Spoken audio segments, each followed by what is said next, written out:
अस्सलाम वालेकुम friends, welcome back to top smarties drama serial Khudsar. यहाँ पर शाज़मा ने माँ बेटे को जुदा तो कर दिया, लेकिन उनकी मोहब्बत एक दूसरे के दिल से नहीं निकाल पाई। ये रिश्ता ही ऐसा है कि हम जितने भी दूर चले जाएं भूल नहीं पाता। इसी तरीके से ना माँ भूल पा रही है अपने बेटे को और ना ही बेटा भूल पा रहा है अपनी माँ को। दोनों ही एक दूसरे के याद में होते हैं। माँ जो कि हार्ट की मरीज़ है, यहाँ पर बहुत ज़्यादा बीमार हो जाती है और हरीम कॉल करती भी है ज़ीशान को, मगर ज़ीशान कोई रिस्पॉन्स नहीं देता।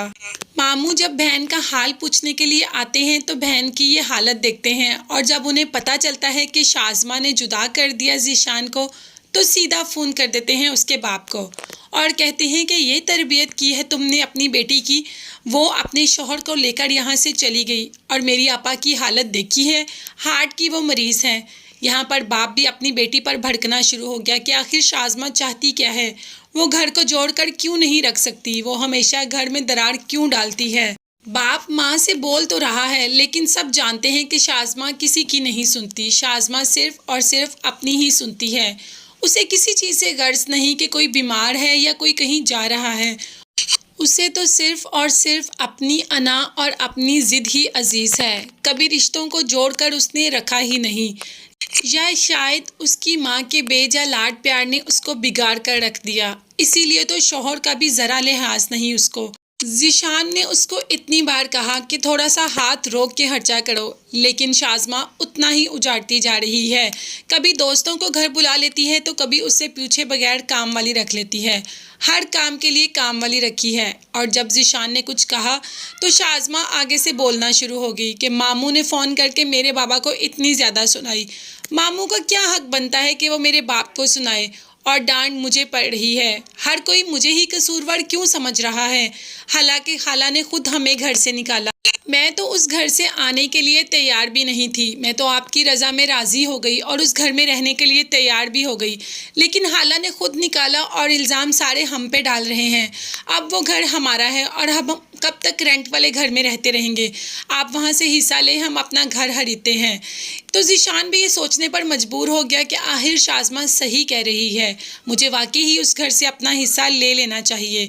यही सोचकर तो पहुंच जाता है ज़ीशान वहां पर, और यहाँ पर सबको हंसते हुए देखकर बहुत ही ज़्यादा तकलीफ़ महसूस करता है और कह ही देता है कि अम्मी, मैं तो समझ रहा था थोड़ी बहुत मेरी याद आपको आती ही होगी, लेकिन आप तो मुझे बिल्कुल ही भूल चुकी हैं।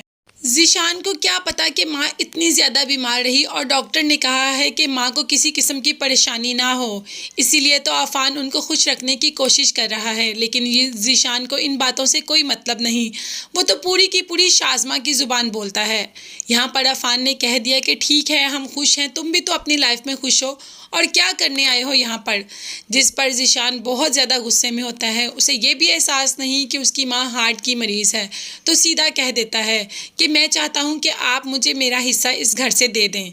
जैसे ही आप मुझे मेरा हिस्सा दे देंगे, मैं हमेशा हमेशा के लिए इस घर से चला जाऊँगा और कभी भी यहाँ पर पलट कर नहीं देखूँगा। ये हालत देखकर माँ तो बहुत ज़्यादा परेशान होगी कि मेरे बेटे इस कदर आपस में इख्तलाफात हो गए हैं कि अब एक दूसरे की शक्ल तक देखना गवारा नहीं समझ रहे। अब घर का भी बंटवारा होगा, माँ तो यही सोच रही है। लेकिन यहाँ दोनों भाई आपस की लड़ाई में मसरूफ़ हैं।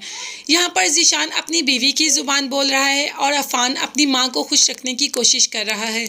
तो देखते हैं दोनों भाइयों की ये लड़ाई में कौन जीतेगा। जीत तो ज़ीशान की ही होगी। ज़ीशान तब तक हार नहीं मानेगा जब तक वो सब कुछ शाज़मा के हाथों ख़राब नहीं करवा लेता। शाज़मा कुछ भी इसके पास नहीं रहने देगी और उसको सड़क पर ले आएगी। फिर एहसास होगा माँ बाप बहन भाई का और फिर वापस आएगा। अब पछतावे क्या हो वत जब चूड़ियाँ चुग गई खेत। तो यही हाल होगा ज़ीशान का, जब वापस आएगा तो पछतावे का कोई फ़ायदा नहीं होगा। तो फ्रेंड्स, आप लोग मुझे कमेंट्स में ज़रूर बताइएगा कि आप में से किस किस को ये ड्रामा अच्छा लग रहा है। मुझे आपके कमेंट्स का इंतज़ार रहेगा। इसके साथ साथ मेरे चैनल को ज़रूर सब्सक्राइब कीजिएगा। साथ ही बेल का नोटिफिकेशन है उसको ज़रूर प्रेस कर दें।